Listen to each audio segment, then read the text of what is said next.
Compreender, conhecer, descobrir, ouvir. Bandeirantes acontece.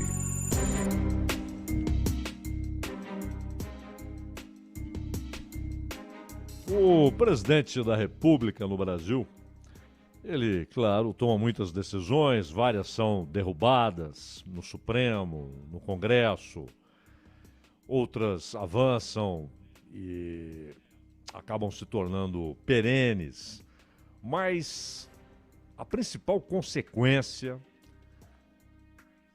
de decisões de um presidente da República é quando ele indica alguém para o Supremo Tribunal Federal e o Senado aprova. Porque esse é um ponto-chave, né? Afinal de contas, uma decisão tomada por um presidente, e aqui ninguém está falando de PEC, porque PEC é aprovação no Congresso. Quando você tem a decisão, é do Congresso, né? De aprovar ou não, em duas votações, com pelo menos 308 deputados, 49 senadores, para você aprovar uma proposta de emenda à Constituição. As outras decisões de um governo podem ser mudadas pelo governo seguinte. Agora, indicar alguém para o Supremo é uma decisão que tem consequências durante décadas, dependendo do tempo que o sujeito fica lá, né? Pode ficar, pela norma atual, até aos 75 anos. Antes eram 70, agora 75 anos. Bolsonaro indicou André Mendonça para a vaga aberta pela aposentadoria do Marco Aurélio Mello. E antes, o Nunes Marques, quando aposentou-se Celso de Mello. Celso de Mello indicado pelo Sarney e o Marco Aurélio Mello pelo Collor. Então, o próximo será o Lewandowski, isso já em 2023. Então, quem for eleito no ano que vem, presidente, vai ter, já de cara, no primeiro ano, duas alterações. Vai poder fazer duas indicações para o Supremo. Quando indicou Nunes Marques, o Bolsonaro decepcionou muita gente da sua base de apoio, de seu eleitorado. É bom lembrar que lá no começo do governo, o Bolsonaro disse na Rádio Bandeirantes, em entrevista exclusiva, foi até no Domingo Esportivo do Milton Neves, conversávamos com o presidente da República, e ele disse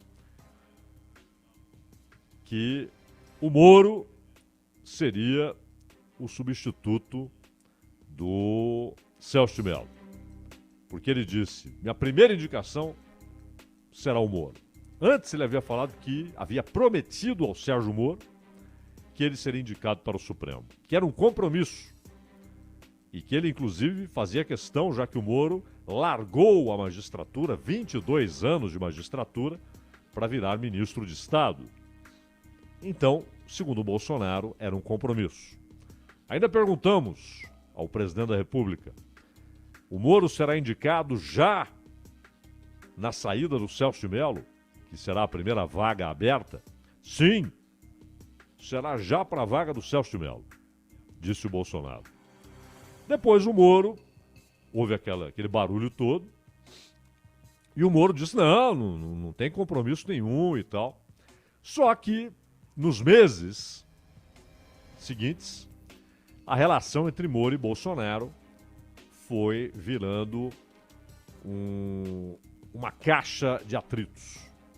Eles passaram a ter diferenças, o Bolsonaro passou, de certa maneira, a fazer o Moro engolir alguns sapos publicamente, desautorizou o seu ministro, por alguma razão, desenvolveu a ideia de que ali estava um concorrente, quando me parecia claro que o Moro queria, sim, era a indicação para o Supremo. É claro que haveria muita resistência dentro do Senado, que é quem aprova. O presidente da República é o único que pode indicar. E o Senado é onde a decisão é tomada. Aprovado ou não? Acatamos ou não acatamos a indicação? não é Câmara dos Deputados, não é o Supremo. É claro que há jogo de influências. Os ministros do Supremo fazem chegar aos senadores o que eles pensam do nome indicado. Claro que sim. Não é por acaso que o Nunes Marques, ele teve aquele encontro com Gilmar Mendes, na casa do Gilmar, e o Gilmar convidou o Toffoli também. E ali houve uma espécie de apoio informal. Olha, foi recebido pelo Gilmar Mendes. Foi ali uma conversa amistosa. Ninguém sabe exatamente tudo que foi discutido, a não ser quem lá estava. Mas a informação que eles fizeram questão de tornar pública era essa. Uma conversa amistosa, foi bem recebido.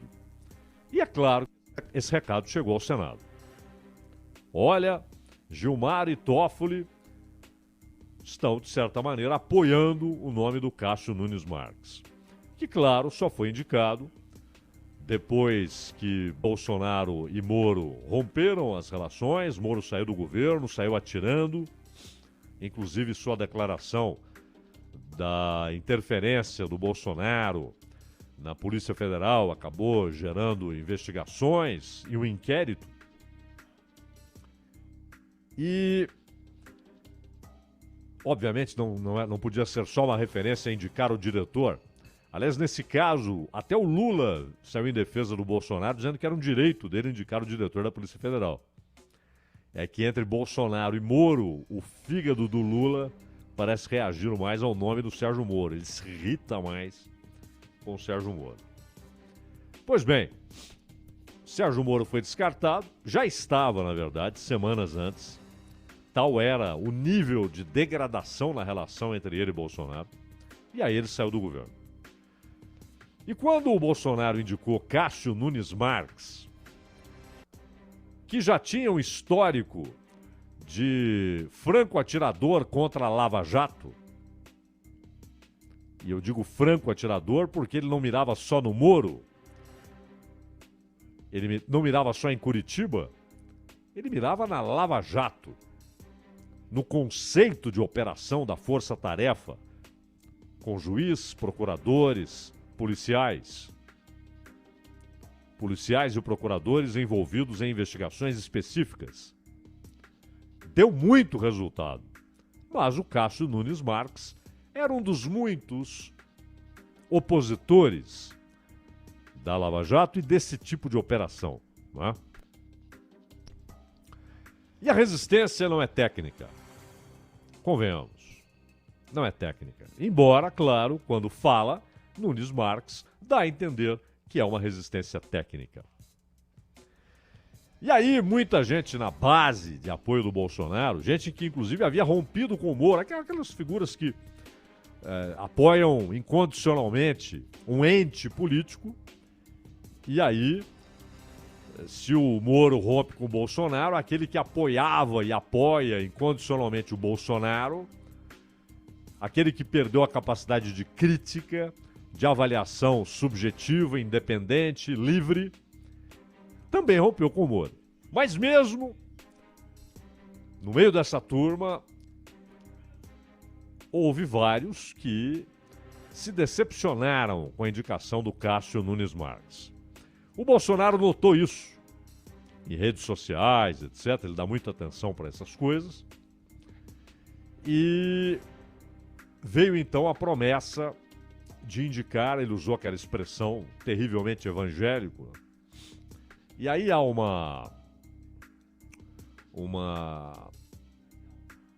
exagero, né, na expressão, uma falta de necessidade dessa expressão. É evangélico ou não é evangélico? Ou mais do que isso, é cristão ou não é cristão? Não é? Senão fica parecendo que são nichos ali de crença. É cristão ou não é cristão? E claro, a ideia era recuperar parte do apoio para uma indicação ao Supremo. E aí, muitos líderes cristãos próximos do Bolsonaro, que apoiam o Bolsonaro e que até conseguem conversar com ele com alguma regularidade, passaram a sugerir nomes. E o Bolsonaro, ele falou que seria o André Mendonça. Depois, essa possibilidade enfraqueceu, outros nomes apareceram, inclusive a possibilidade do Humberto Martins, que é membro do Superior Tribunal de Justiça e que teve o apoio do Flávio Bolsonaro quando o nome começou a ser especulado. No fim, prevaleceu André Mendonça para a indicação. E aí vem alguns episódios esquisitos. O senhor Alcolumbre, que presidia o Senado até o começo deste ano, queria, aliás, ser reeleito. Ele e Rodrigo Maia queriam ser reeleitos. Rodrigo Maia, aliás, se deixasse, ele nunca sairia da presidência da Câmara, não é? Seria um presidente vitalício. Mas, dentro do Supremo, tentaram dar um jeitinho. Havia uma proposta do Gilmar Mendes para dar um jeitinho, dar um drible na Constituição, para que Rodrigo Maia e Alcolumbre fossem reconduzidos. Mas a maioria do Supremo disse não, não pode, a Constituição não permite. Há uma impossibilidade legal. Os dois saíram acabrunhados, irritados.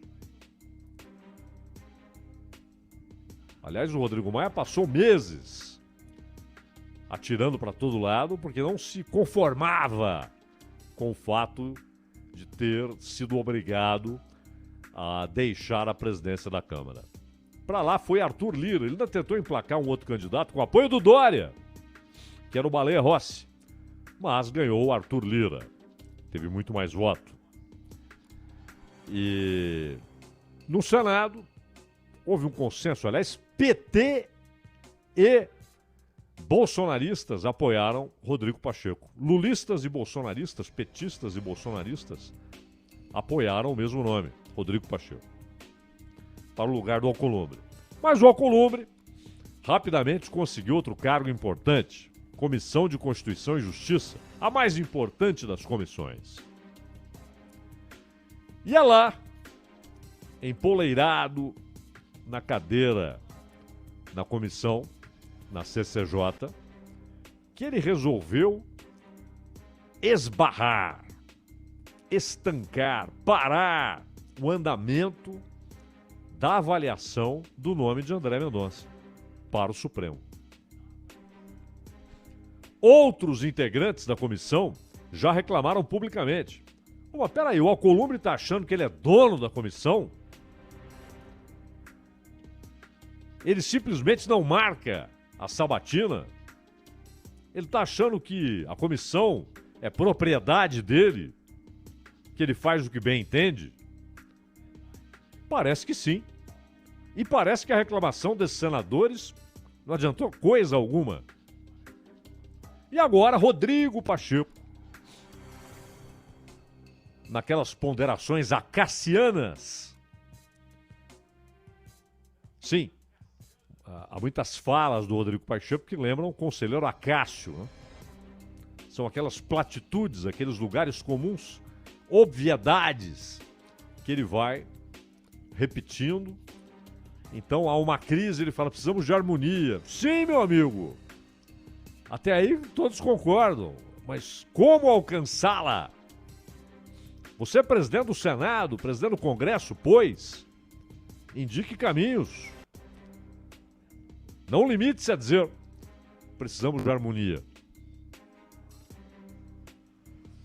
E quando a CPI da Covid, por exemplo, avançou os sinais, e não foram poucas as vezes, que Omar Aziz, Renan Calheiros avançaram os sinais, Randolfo Rodrigues, o Rodrigo Pacheco sempre se esquivou da obrigação de recolocar as coisas no lugar, porque ele preside o Senado. E a CPI não é superior ao colegiado inteiro, à casa inteira, ao conjunto de 81 senadores.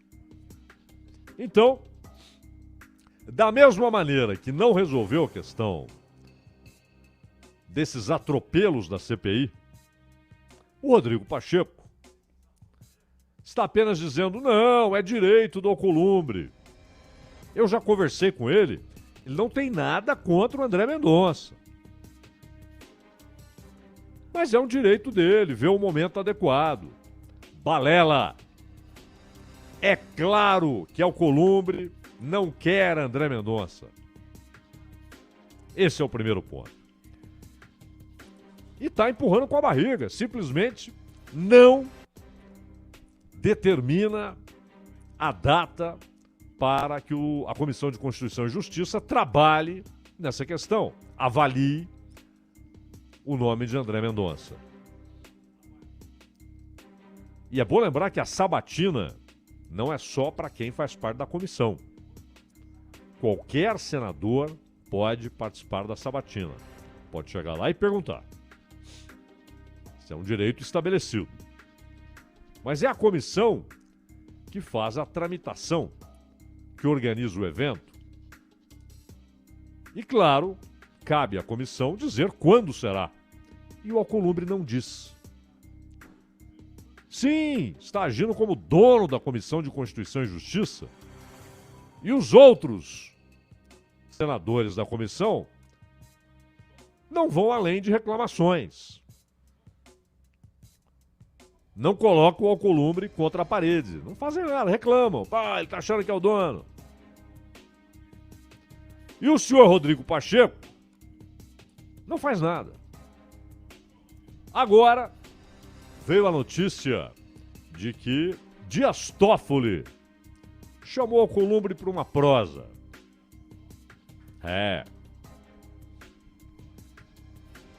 Garanto que a fala do Toffoli, de qualquer ministro do Supremo, tem um peso muito maior para o Alcolumbre do que a fala de seus pares, até do presidente do Senado.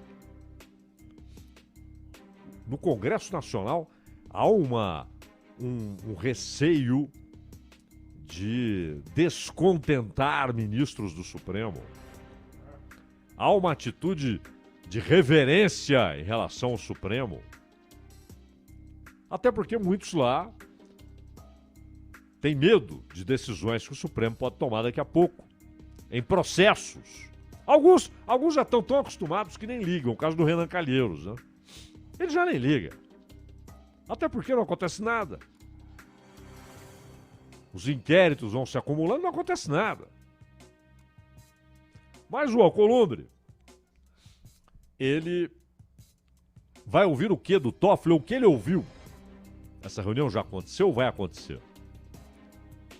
O que importa é o que Toffoli disse ou dirá. Ele vai considerar. Mas, dentro do Senado, não é só Alcolumbre, não é Alcolumbre, o cavaleiro da triste figura, solitário, resistindo ao nome de André Mendonça. A resistência é de vários. E a gente já vai dizer por quê. Porque aí entra um outro aspecto interessante. O governo não está fazendo coisa alguma para apoiar André Mendonça. Lá no Senado, não adianta declaração no cercadinho, não adianta declaração em coletiva, no ao vivo das quintas-feiras. Tem que ser lá no Senado, porque lá é lá que o jogo é jogado. É no Senado. É o Senado que pode dizer André Mendonça está aprovado, André Mendonça não está aprovado. Não há outra instância. Só o Bolsonaro poderia indicar. Só o presidente da República pode indicar, mas só o Senado diz sim ou não.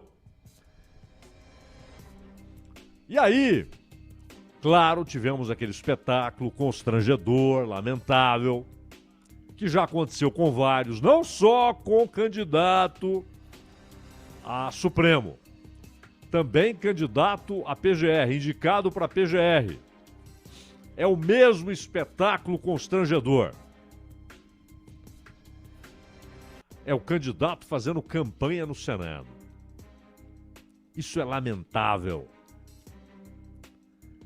É candidato indo em gabinete de senador para fazer campanha, para pedir voto, para dizer aprove meu nome. É lamentável. Por quê? O indicado à PGR, a Procuradoria-Geral da República, pode, 4, 5, 6 meses depois da aprovação, ter de comandar uma investigação a respeito de fatos nos quais está envolvido um daqueles senadores, ou 2, ou 10, ou 20. E aí? Ele foi lá pedir voto. Imagine então o candidato a Supremo Tribunal Federal, candidato a ministro do Supremo. O sujeito chega lá, senador, vim visitá-lo, pedir seu apoio. Aí o senador fala, peraí, vamos tomar um café, traga um café, aceita um bolinho. É tudo, olha, tudo pago com dinheiro público, fique tranquilo. E aí, tem aquela reunião e vai no outro gabinete, em outro gabinete, em outro gabinete, fazendo campanha. Apoie meu nome, queria contar com seu apoio. Essa relação não é institucional, não é adequada, é constrangedora. Porque imagine ali o sujeito pedindo voto para aquele senador, aí ele é aprovado pelo Senado e 6 meses depois, 7 meses depois, está lá diante dele um processo com uma denúncia, com uma queixa-crime contra aquele senador para quem ele foi lá pedir voto. Claro, a tendência é que ele abstraia o fato anterior. Será? É o que se espera. Mas é preciso evitar esse constrangimento. O correto é, fulano de tal indicado aparece no dia da sabatina. Não antes, não depois. Responde às perguntas. O senhor é candidato? O senhor foi indicado para ocupar uma cadeira no Supremo Tribunal Federal? Qual a sua posição a respeito do aborto? Qual a sua posição a respeito da possibilidade de prisão depois de condenação em segunda instância? E vão fazendo as perguntas. Qual a sua posição a respeito da lei da ficha limpa? Sim, porque já há um movimento forte para alterá-la, né? Desfigurá-la, como fazem. E aí? O sujeito responde. Aliás, a resposta adequada é não importa a minha posição, importa o que está na Constituição. Eu não estou lá para que as minhas ideias prevaleçam. Eu estou lá para guardar a Constituição, para julgar de acordo com o texto constitucional. Infelizmente, muitos não fazem isso. Muitos ignoram o texto constitucional e dão um jeito de votarem de acordo com o que querem, de acordo com seus desejos, de acordo com suas posições ideológicas e não de acordo com a Constituição. É lamentável. Mas a resposta certa é: eu vou julgar de acordo com a Constituição, não de acordo com o que eu penso. Aliás, até nos Estados Unidos há esse debate, porque também lá há juízes que acreditam que a Constituição é texto vivo, que tem de ser interpretado e avançar de acordo com as mudanças sociais, e outros que dizem não. Aqueles princípios não estão sujeitos à discussão. Temos de julgar de acordo com aqueles princípios. Lá é mais fácil, porque a Constituição dos Estados Unidos tem só 7 artigos. E ali, 3 dezenas de emendas. É mais fácil. Aqui não, a Constituição é gigantesca, é prolixa, abre muito espaço para subjetividades e para situações em que um texto se mostra anacrônico, obsoleto, ultrapassado. Então, essa deveria ser a única ocasião em que o candidato, o indicado, né? Ele não é exatamente um candidato, ele é um indicado, está lá, na sabatina. E aí aguarda a votação, aprovou ou não aprovou. Não aprovou, vai para casa. Aprovou, vai para o Supremo, vai para a PGR. Quando é o indicado para a PGR. Mas fazer campanha. Mas voltemos ao ponto anterior. Por que o governo não se movimenta, não pressiona, não está mobilizado no Senado para defender André Mendonça? O que faz, por exemplo, Flávio Bolsonaro para defender André Mendonça? Sabe por que não gostam de André Mendonça? Muitos dos senadores. E por que o governo também não queima a pestana, não perde o sono na defesa de André Mendonça? Porque ele é visto como um defensor da Lava Jato. É isso. A preocupação não é se ele é evangélico ou não é evangélico. E muitos lá já fazem campanha para que Augusto Aras seja indicado no lugar do André Mendonça. E já estão até sugerindo que o André Mendonça desista, renuncie à indicação para não passar pela situação desagradável de ser rejeitado. E muitos querem o Aras, outros querem o Humberto Martins, outros querem um desembargador do Rio, que aliás também é cristão. Não é esse o ponto. O que move os caras do Senado, quando o tema é indicação para o Supremo, é o que esse cara pensa daquela operação contra a corrupção, de combate à corrupção, e operações similares. A Lava Jato é um emblema. E até o governo parece se incomodar com o fato de que André Mendonça tem posição favorável ao modus operandi da Lava Jato, a maneira como a Lava Jato atuou e um defensor de seus resultados. Como sabemos, a Lava Jato foi esvaziada, esvaiu-se com a grande reação que veio de todos os lados. Dos lulistas, dos bolsonaristas, do Centrão, que sempre manifestou ódio pela Lava Jato, que odeia a Lava Jato, e do Supremo, esse sim, fundamental nessa grande reação que fez a Lava Jato. E não é só a Lava Jato. E quando fala assim em Lava Jato, não é o Moro, não é Curitiba, não é a 13ª Vara, é o conjunto. E não apenas aquela força-tarefa, mas outras.